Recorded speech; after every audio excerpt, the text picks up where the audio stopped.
time out. Yeah, it was How does this one rate with the other ones that you've won? Oh, they're all as special as each other, so it doesn't mean any more. I don't think it's really weird. I don't reflect that much, so I don't. Forgive me if I can't, articulate things very well tonight. But just the way it went, I've never felt so under the pump in a game for ages. As we were in that second half, I thought that the Broncos probably had the better of, at least the middle part of the game, and probably deserved to, be in that lead. But I suppose, over this course of, the last few years, we've won enough games and built enough belief that when we get our kind of momentum going in our game on, that good things will happen. But I must say I was a little worried halfway through that second half. Yoey's off the field, Jerome's off the field, Scotty Sorensen's off for an HIA, you're down by 16. I thought you were gone. Did you think you were gone? A fairly big part of me was leaning that way, but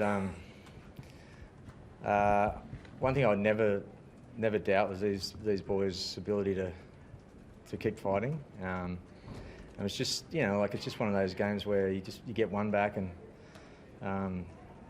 things can change. There's still a long time to go. I think that was the important part. If they had jumped to 24-8 with 15 to go or something, I don't think we would have come back. But it was just enough time to make them sort of get nervous, I guess. I think once they hit the front, and then when we started coming back, they probably didn't play as much footy as they were just zinging it around everywhere the whole game. Felt like they were just prepared to offload, pass it wide, get it to their strike guys, and they're an absolute handful. But once we sort of got some possession there in the second half, and as it got some momentum, then we had a chance. And I'm not too sure what else to say about the rest of it. You had to play a lot of footy at them in the end, 97% completion rate as well. Kind of freakish. Would you agree? Yeah, well, the first half, I reckon, the way the season's been going, if most teams we probably would have been up by more, than 8-0, say. They just weren't going away, and not just they weren't going away, but when they got the ball back, they just were striking. They just seemed to really back themselves from all over the field, and so they're a constant threat, which took a lot of actually gas out of our tank, more than I would normally see us. We looked more tired than, especially at the end of that first half, than I've seen us for ages. So, we knew we had a battle at half time, and then I don't really know what to say after that. Nathan, you look quite stunned right now. Has it sunk in what you've just achieved? Nah, just sitting here, it's slowly sinking in, but it's honestly a whirlwind right now. It's pretty crazy, and I don't really have words to describe it. But honestly, it feels like a dream right now. Is that the best 20 minutes you've ever played? Well, I think the 20 minutes before it was close to the worst I've ever played. It was nice to finish on a high, I guess. But it was, to be honest, I think my experience from the past, particularly that 2020 Storm Grand Final, helped me to be in the game at the end of this one. So sometimes things feel shit at the time, like it did in that 2020 game. But I think it's made me who I am today. Has that same belief as your dad, Nathan, that if you kind of got one back, that they had that inexperience, the Broncos, they are quite young, that if you kind of got one back, you could get into them mentally, that they were potentially a bit vulnerable, they could crumble? I probably wasn't thinking that far ahead. We were just trying to stop the flood at the time. They were just playing so much footy and just breaking us so easy, so I was just trying to get back in that arm wrestle, and then once we got one, it turned into two, and then before I knew it, I looked up at the clock and there was 10 minutes to go and we're down by 4. And that's where belief started to sort of kick in. I think it's we've got the momentum, we're a big chance here. And it's, I don't know. Do 3 premiership rings fit? Were you rattled at 24-6, 3 right behind the try line? I wouldn't say rattled. I was probably disappointed with what I was doing. mentioned that 2020 grand final again, I was rattled that night, and I reckon that's helped me in a moment like tonight. And I thought that just the belief and the chat behind the line, like it was still good the whole time.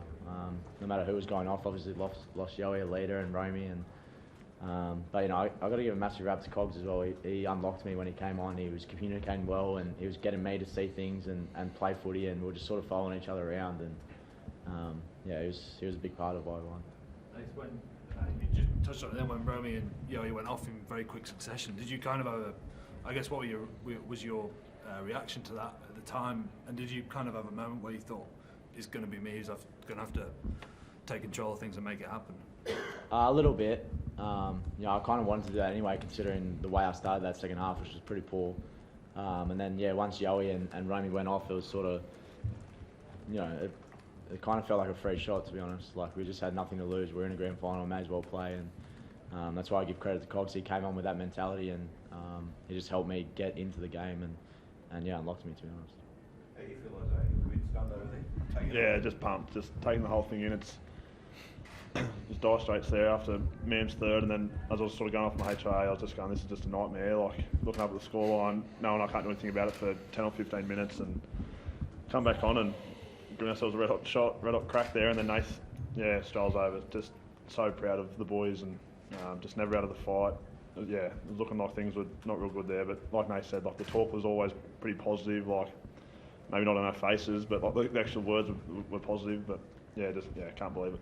There's no shame in thinking that you were gone in the game. Did you feel at 24-6, with the momentum that they had, that you were just about finished? After Mam's third, just felt like they had a lot of momentum, and we were just struggling to sort of get a grip on it. Like, I felt like we'd start our sets all right, and then all of a sudden they would just be a one-on-one miss and stuff like that. That's probably a bit of how the night was going. I thought we were missing a fair few one-on-one tackles, and then during that little period there, that was really hurting us. So we're struggling for points. Obviously, I felt like we had a lot of the running in the first 30 minutes of that first half, and come up with points, but that was off more so an error from them more than anything, the short dropout. So you were just wondering sort of probably how our points were going to come, and then momentum's a funny thing once you've got it, and you take a hold of it, and good things happen. So it was pretty nice. So, Isaah, I think on the field you mentioned there are still people out there who question Nathan's talent as a halfback. Can you speak to that? Do they have egg on their face? And are we looking at the best halfback in the world right now? Yeah. I don't like saying rapping him while he's in here. I'll rap him when he's not. I just feel like what he's done in this space of time, there's been no other halfback has done it. So I reckon if you put his statistics up against absolutely any other halfback that's played at this point, he's 25. No one's done what he's done. Biggest moment, I won't say of his career, but that 20-minute period, he put the team on his back, and he's just won us our third grand final in a row. So I'm very happy he's our leader, and he's our 7. It's a privilege to play with him. Ivan, you've watched him play for 20 years. Have you ever seen anything quite like what you did tonight? No, I haven't actually. I can't even remember the last time we had to come back and win. I honestly can't remember. The 20 grand final comes to mind actually. Like, we were kind of run out of time that night. We didn't get it together quick enough. It was pretty amazing effort. I agree with Nat. Like, the start of the second half wasn't his best moments, and I did see his face on the big screen after a try when he was coming back for a kick-off, and I did think to myself, he actually looks really clear. And if you look at the 2020 grand final, he wasn't. So I thought, that's at least that's good news. I didn't think what was going to happen after that though, but that just, I think that explains that the lessons he's learned gave him the clarity to be able to go, okay, now it is back to the wall. Now I'm just going to go after it. Whereas I thought the first half was probably they were going after it, and we were happy to just play field position stuff, which, by the way, has won us plenty of games just doing that. But tonight we had to do more, which I think we were prepared to do in the second half, but it didn't go quite to plan at the start of the second half. But once we were put in that position, it was just awesome to see the boys just back themselves and just let it all go. And just lucky enough for us.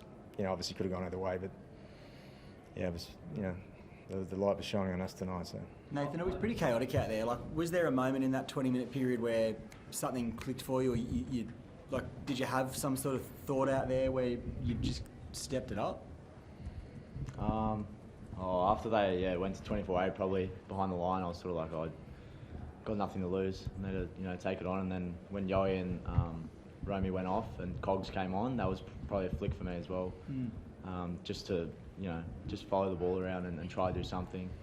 And then as we were going all right, like just had to keep reminding myself. Like I thought, like every part of me was saying it was easy to quit at that stage, just because we were close. It was easy to say that, but I just had to keep fighting that feeling. And I was bloody tired for half of it. I think all the boys were. But yeah, just down but never out. Just on that, did you find the heat, like, it was so hot today? Did you actually feel it? Yeah, we just spoke about it, me and Yoey, just before. Like, that's easily the hottest grand final we've played in, probably one of the hottest games. It was like, felt like as soon as we ran out there, it was dry mouth straight away. So, but I guess that opened the game up in the second half. I like you remember the great Parramatta sides and all the great players, Jack Gibson. Why can I remember him? Yes, I do. Yeah. It's surreal to think you're in that same position now, and you can look back with exactly what they achieved, that you have now achieved that as well. Yeah, totally surreal. I don't know how to explain that. Yeah. Ivan, to follow that, is this side earned the right to say it is now among rugby league's greatest ever sides, given no other side has done it in a salary cap era where it's not meant to happen? Let's be honest.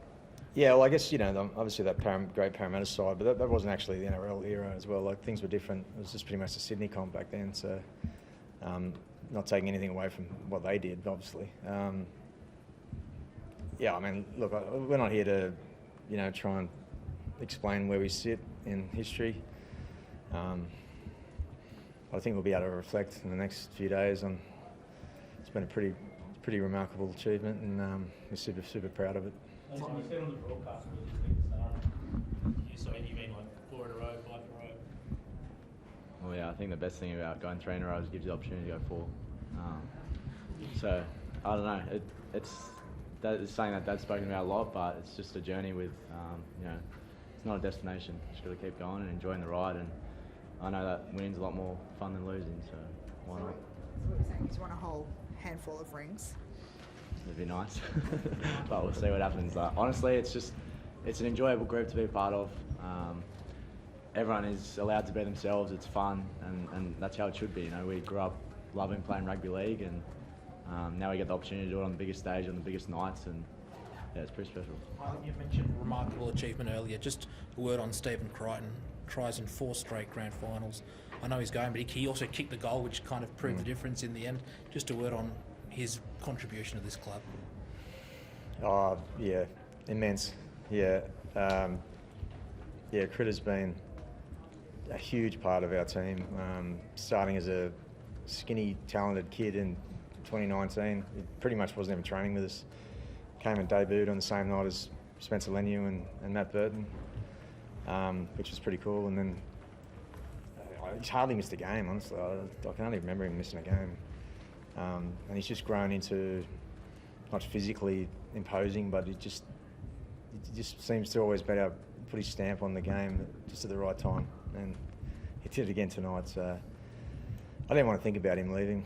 I just want to enjoy him, the next couple of days and what he's done for our club, and this season in particular. He's a little bit like Appy and Kicks last year, where they feel like they had their best season. Spencer's probably the same. Their best seasons in their last year, so it makes it even harder when they leave. But unfortunately, that's the salary cap era, and that's what we have to deal with. And next year I'm not even thinking about next year, but we'll have to start from scratch and zero, and like everyone else. And yeah. Jerome's shoulder.